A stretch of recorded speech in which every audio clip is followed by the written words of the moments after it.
Kami ang mga mutagi! Nakat! Kami ang mga kapilit! Kami ang mga mutagi!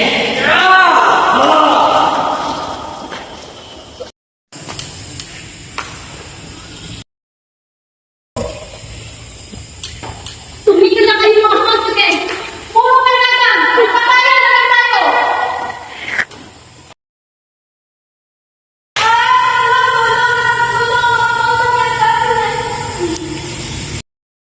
Lumita sa mga taon na walang mabuting ugnayan ang pamilya Montague at Capulet.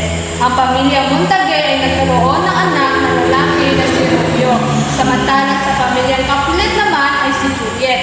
At lumaki silang dalawa na puno ng pagmamahal at pag-aaruga sa kanilang mga magulang.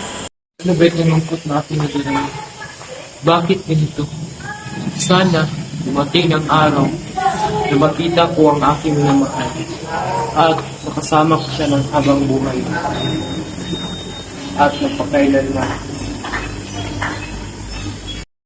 Ano ba itong aking nararamdaman? Ako ay kakasal. Ngunit hindi ko alam kung kanino. Maibigan ko kaya ang Ginoon.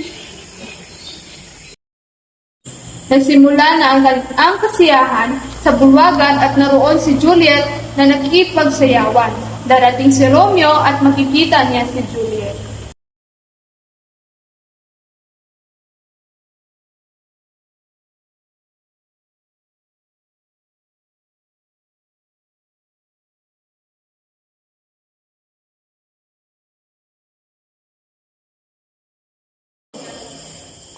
Napakaganda mo naman, Binibini.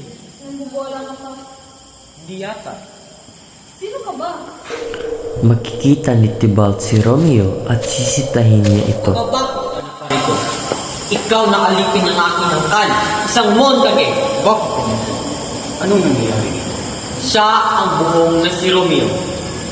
Siya ay matapat at magalang.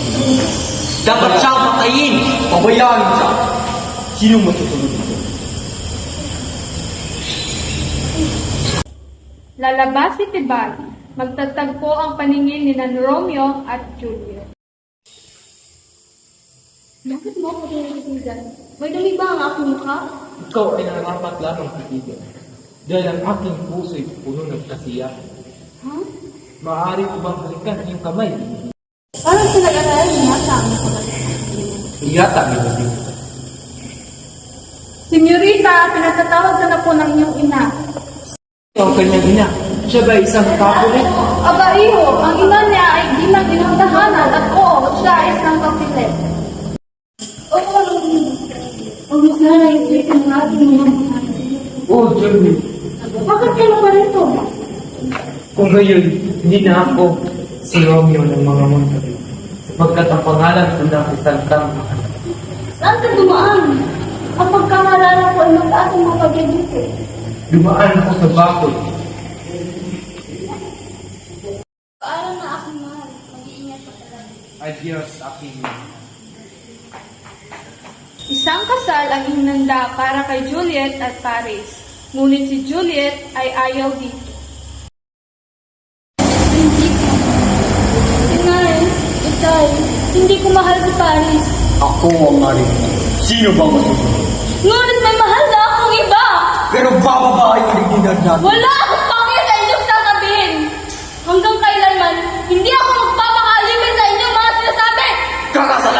mamatay ka naman. Mahal ko si Romeo, hindi si Paris! Hindi! Hanapin ni Juliet si Padre Lorenzo para humingi ng tulong. Tulungan niyo po ako. Ako ay kakasal ni Paris at hindi ko siya mahal. Sino ba yung iniibig mo? Si Romeo po ang aking iniibig. Ha? Ano? Isang Montague? Opo, Ama. Sige, tutulungan ko kayo. Inumin mo itong gamot na ito. At makakunwari lang itong umatay ka sa bukas na iyong kasal. At igising ka lang. Salamat po, Ama. Tutuparin ko po ang alis natin. Umuwi si Juliet at nagkunwaring payag na sa kasal.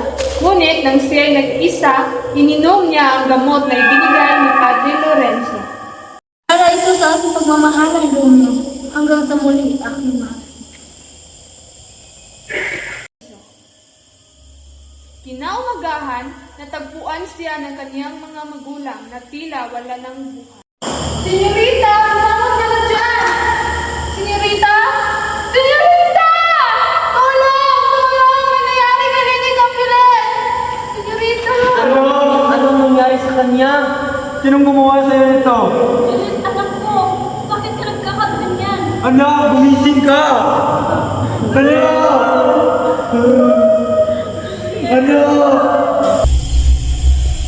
Kumalat ang balitang si Juliet ay pumanaw na. Umabot ito kay Romeo na nasa malayo. Ano? Anong nangyari kay Julie? Ang balita ko ay patay na raw. Hindi maaari. Kung ganun, wala na si Julie. Mas mabuti na rin wala na ako. Pinakamatindi na lason sa buong mundo. Salamat, Padre. Dumating si Romeo sa puntod ni Juliet. Mahal kong Juliet, nandito na ako. Kung patay ka na, nais kong sumama. Uminom tayo ng parehong kapalaran.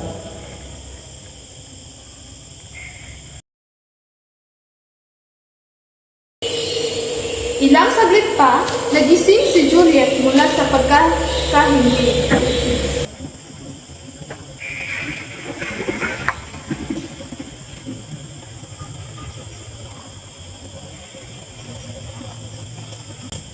Romeo! Anong ginawa mo? Bakit ka nagpakamatay, Romeo? Kung patay ka na, mas mabuti na mamatay na lang ako.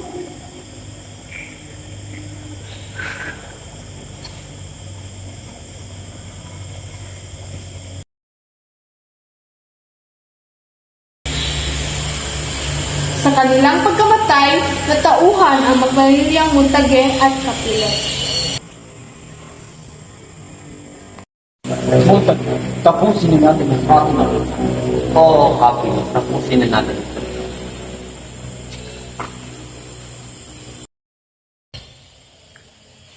At mula noon, nagkaisa ang dalawang angkan, ngunit huli na, sapagkat ang pag-ibig ni na Romeo at Juliet ay binakasan ng kapalaran.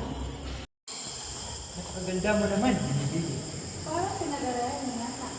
Ano ba itong lungkot na aking nagdarama? Ano ba itong aking nararamdaman?